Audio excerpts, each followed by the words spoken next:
Torta tayo ng dulong.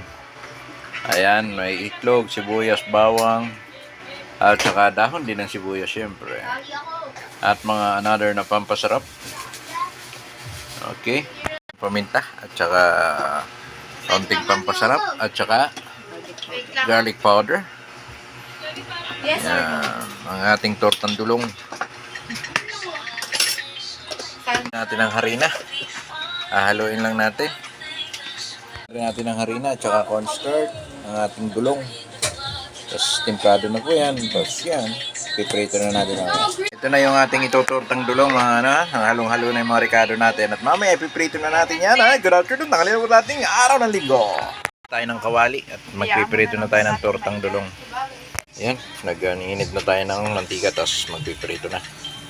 Mainit na po yung kawali natin. Tayo magsasalang na ng tortang dilis, mga katigan. Good afternoon.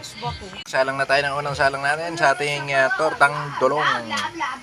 Tatlo agad sa isang lutuan na dulong. Ang ating pinipritong dulong. Diba? Ang sarap-sarap niya. Ang dulong piniprito pa rin. Tortang dulong. Ayan na.